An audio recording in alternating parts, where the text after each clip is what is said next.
I was checking the pressure readings on line 3 when Brad Morrison walked onto my plant floor for the first time and told me my 24 years of keeping workers safe was about to become a part-time job. My name's Mike Davidson, 48 years old. I'd been running safety operations at Apex Manufacturing since I got out of the Navy, back when the company founder Frank Torres still knew every employee's name and their kids' birthdays. That morning in March, Brad looked around my plant, like he was seeing dollar signs instead of the 200 people who went home safe every night because I made sure the equipment worked right. He'd been CEO for exactly 6 weeks, came from some consulting firm in Chicago after the private equity guys bought us out. First thing he did was hire Jennifer Walsh as HR director to optimize our human capital structure. I knew what that meant. It meant people like me were expensive. "Mike, we need to talk about role clarity," Brad said, standing in the middle of my shop floor wearing a suit that probably cost more than most of my guys made in a month. He handed me a printed document. My job title was highlighted in yellow. Below it, a list of responsibilities that had nothing to do with what I actually did for this company. Equipment inspection and documentation, I read out loud. Monthly safety compliance reporting. Incident data collection and analysis. I looked up at him. Where's the part about preventing accidents before they happen? Where's the part about the 15-year relationship I have with Tom Bradley at Apex Steel, who calls me directly when his line supervisors have safety questions? We're implementing a more structured approach, Brad said. He had that practice calm of someone who delivered this speech before. Clear accountability, defined parameters. It protects everyone. I looked at the paper again. 24 years of institutional knowledge about every piece of equipment in this place, every potential failure point, every workaround that could get someone hurt. None of that appeared on Brad's highlighted document. I'll follow it exactly. I said, walking back to my office, I did the math in my head. Mortgage had 8 years left. Kevin was halfway through business school at Ohio State, and we were covering his tuition because we didn't want him graduating with debt. Linda had been substitute teaching since the school district cut her position 2 years ago. They were counting on my salary, and Brad Morrison knew it. But here's what Brad didn't understand about 24 years of institutional knowledge. It doesn't just disappear when you write a new job description. It goes somewhere. And I had some choices about where. That afternoon, Tom Bradley called from Apex Steel, same as he'd been doing for 15 years whenever his team ran into something they weren't sure about. "Mike, we've got a hydraulic pressure variance on the main press.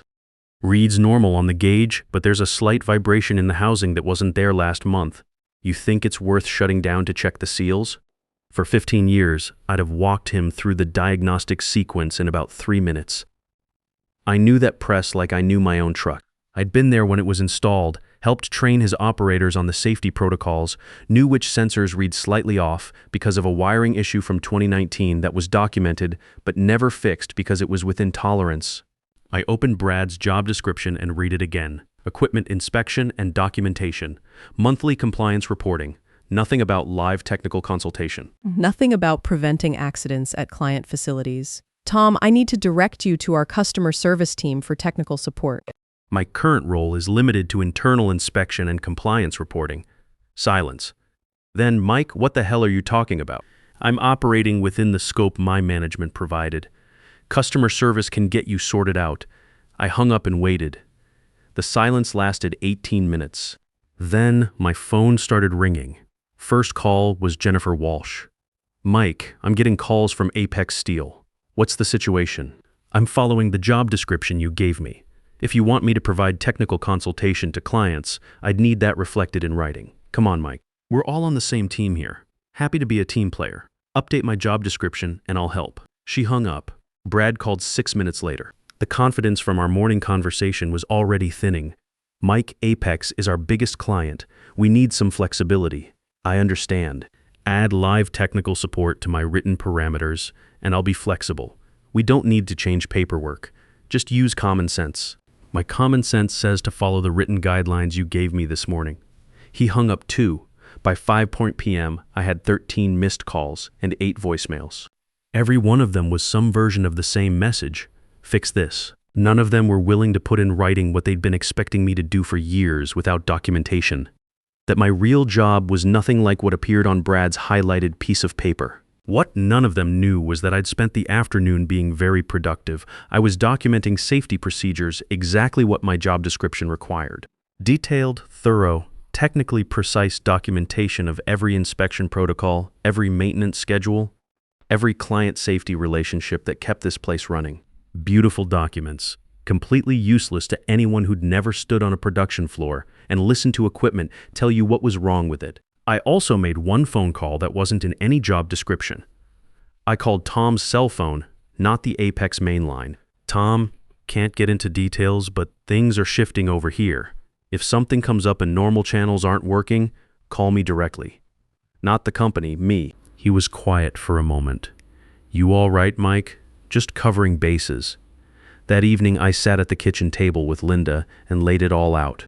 Bills on one side, my notes on the other, mortgage payment $1,847, Kevin's tuition we were helping with $650 a month, my 401 kilo contribution I couldn't afford to touch. Linda listened without interrupting, which is one of the things about her I've never taken for granted. You think they're building a case to let you go? She asked. They think they are.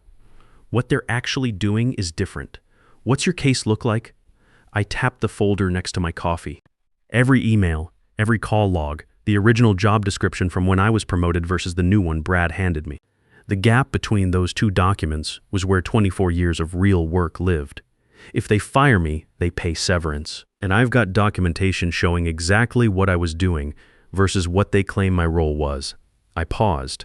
If they don't fire me, I keep following their job description. Exactly. Linda looked at me the way she has since we were both in our 20s, like she already knows what I've decided, and she's just waiting for me to finish saying it. We'll figure it out either way, Mike. 28 years of marriage. She still meant it every time. The pressure escalated fast after that. By Wednesday, I'd been quietly removed from the weekly safety planning meetings I'd been running for 6 years. My access to the client communication system got suspended, routine security review, according to the IT ticket. Brad had apparently decided that if I wasn't going to play along, he'd accelerate whatever timeline he'd already had in mind. What he didn't account for was that revoking access didn't change what I knew. You can cancel a login.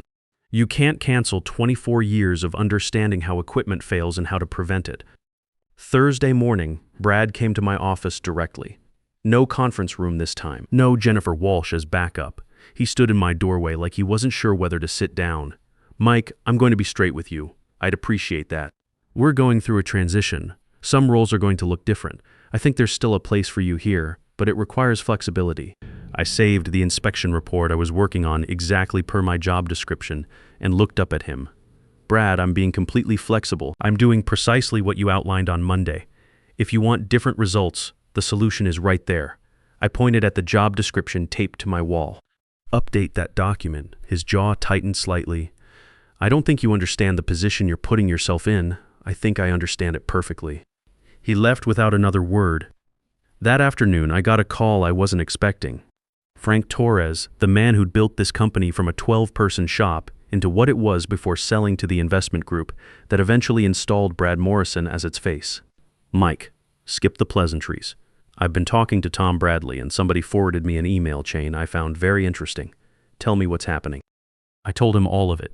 The meeting, the job description, the access revocation. Brad at my desk that morning. Frank listened without interrupting. When I finished, he was quiet for a moment. I sold to the wrong people. I've known it for about a year. I'm sorry, Mike. You deserve better. You couldn't have predicted this. I could have done better due diligence. That's on me. A pause. I want you to know something.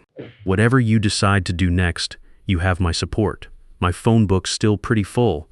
That call lasted 12 minutes. When I hung up, I sat in my truck in the parking lot for a while before driving home. The founder of the company had just told me I was right and handed me something no severance package could match: credibility and 30 years of his industry contacts. Apex Steel's main press failed hard the following Tuesday. Not the pressure variance Tom had called about. That had been a warning sign. The actual failure was a catastrophic seal rupture that flooded their main bay with hydraulic fluid and shut down production for 18 hours. Nobody got hurt, but it was close, real close. The kind of close that gets OSHA interested and makes insurance companies ask questions. Tom called my cell at 7:20 a.m. Mike, I'm not calling your company, I'm calling you. How bad? Main press is down, hydraulic fluid everywhere, and my team is looking at 48 hours minimum to get back online. Your customer service people bounced me between 4 different technicians, and none of them have been on my floor. I knew exactly what had happened. The pressure variance he'd called about had been the early warning. Left unchecked, the seals had degraded until they failed completely. A preventable failure if someone with experience had diagnosed it correctly the first time. Tom, I can't help you as a company employee. That's not in my current scope. I paused.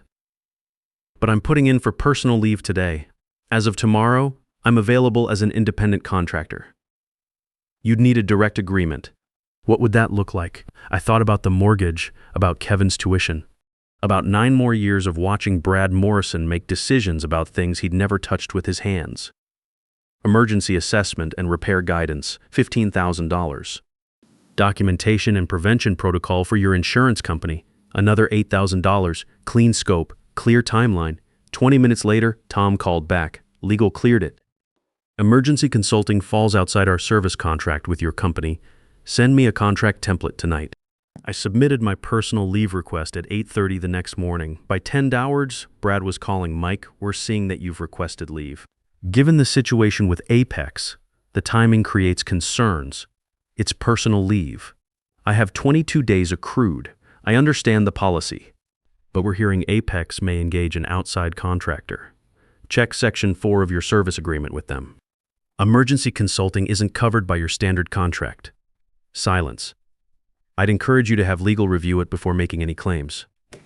I drove to Apex's facility and met Tom at the main entrance. He looked like a man who hadn't slept since Sunday, which he probably hadn't.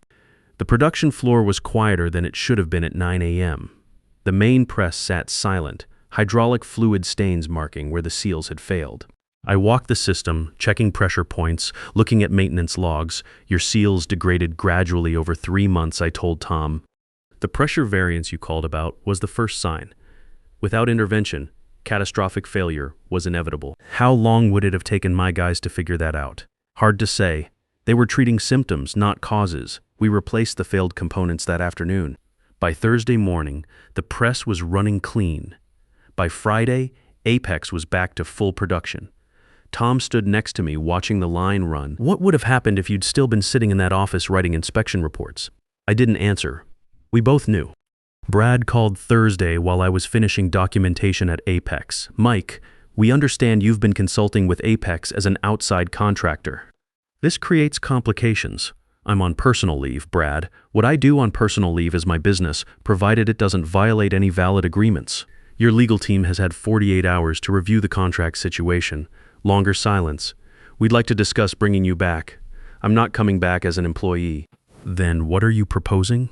I'm not proposing anything. If you want to discuss a consulting arrangement, put something in writing. He sent a draft the next morning. $75,000 annual retainer, vague scope, long non-disparagement clause. I forwarded it to Frank Torres with one line. Thought you'd want to see this. Frank called Tom that afternoon. I wasn't on the call, but Tom told me about it later. Frank had said, Tom, let me ask you directly. If this company can't provide Mike Davidson for technical support on your account, what does that mean for your relationship with them? Tom had said, honestly, Frank, Mike's the reason we stayed through 2 ownership changes. We'd have to evaluate our options. Frank had said, I'd appreciate it if you shared that perspective with Brad Morrison. Tom had. The revised offer came 3 days later. $1,225,000 for completing immediate stabilization work. $15,000 annual retainer for ongoing consultation, emergency response, quarterly safety reviews, and a clause Frank had quietly suggested. Right of first refusal on 6% equity if the company went to sale within 5 years. Brad had pushed back on the equity piece for 2 days. Then Tom's procurement team sent a formal notice that they were evaluating alternative safety consultants for upcoming expansion work. Brad signed the equity clause that afternoon. Total first-year value, $275,000, more than I'd made in any year as a company employee. I sat in my truck outside Apex and called Linda. It's done, I said. All of it. All of it. $275,000 first year, and I own a piece of the company if they sell. She was quiet long enough that I thought the call had dropped. Linda, I'm here. Come home. I'm making that meatloaf you like. 3 weeks after signing the retainer, Linda and I sat across from our financial advisor downtown. She laid the numbers out cleanly. No drama. With the consulting income, you're looking at retirement at 60 instead of 65, she said. Kevin's remaining tuition gets covered without touching retirement savings. That night, I called Kevin at school. Dad, everything okay? Better than okay. Your mom and I want to talk about your tuition situation. I've got it figured out. Student loans, work-study program. You might not need that. Things changed? Silence? Then, how much did things change? Enough that finishing your degree isn't something you need to stress about. Dad, are you serious? Dead serious. What happened? Short version. I stopped doing 2 jobs for the price of 1. He laughed. The real kind about time. 6 months later, Rick Palmer called, former Navy safety engineer I'd worked with years ago. His automation safety expertise complemented my plant operations background perfectly. Mike, I've been hearing your name around the industry. Word is you're doing what a lot of us have been thinking about for years. What's that?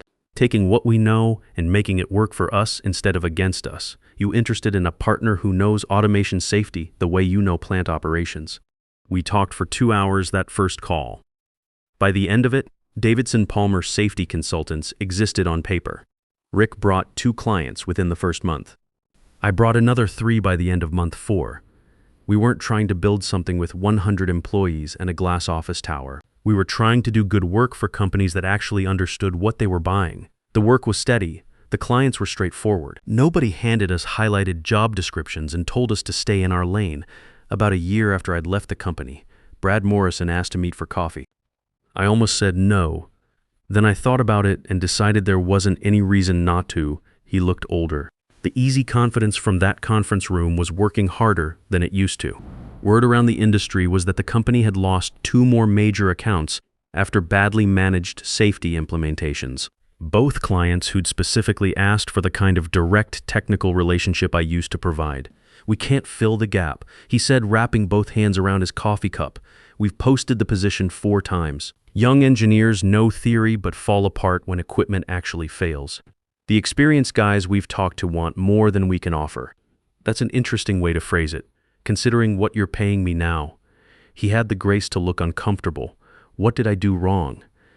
That surprised me. Takes something specific in a person to ask that question, especially to the guy who made your mistake expensive. You don't fix knowledge gaps by rewriting job descriptions, I said.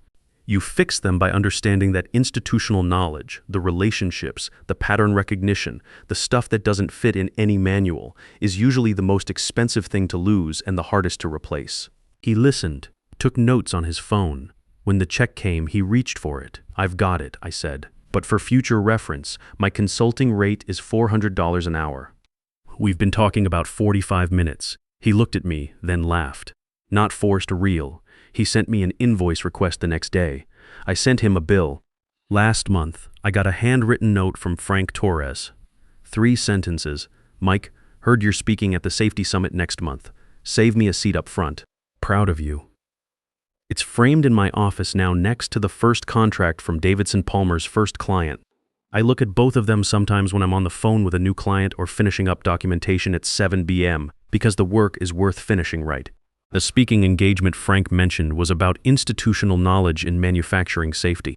Room full of plant managers and safety directors, most of them my age or older. Guys who'd been doing this work since before computers ran everything, back when you learned equipment by feel and sound and years of watching what happened when things went wrong. I told them the whole story. The job description, the malicious compliance, the equipment failure, the consulting contract. But mostly I talked about what it means when someone decides your experience doesn't fit their spreadsheet. They'll tell you it's about efficiency, I said to that room. They'll talk about streamlining and optimization and clear accountability. What they're really saying is that what you know, what you've learned by standing on floors like this for decades, can be captured in a process document and handed to someone cheaper. The response was immediate, heads nodding. A few guys laughing the way you do when someone says something you've been thinking for years but couldn't quite put into words. The thing is, they're not wrong about documentation being important. They're wrong about thinking that documentation is all there is. After the presentation, guys came up to share their own stories. Equipment they'd saved by recognizing problems early. Accidents they'd prevented because they knew which shortcuts would eventually bite you. Relationships with clients that survived multiple ownership changes because trust doesn't transfer with an acquisition. One guy, plant manager from Indiana, told me his company had just brought in consultants to right-size their operations team. Same language, same approach. He asked what I'd do in his position. Document everything, I said.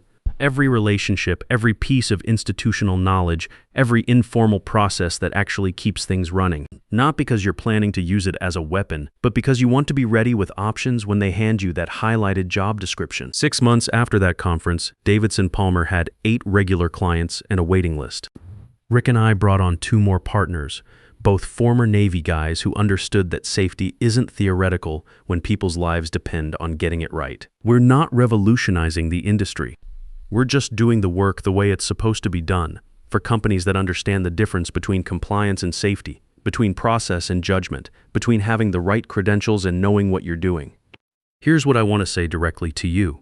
If any part of this sounds familiar, you've probably spent decades building something that doesn't show up cleanly on any org chart. Knowledge that lives in your hands and your instincts, in your relationships and your pattern recognition.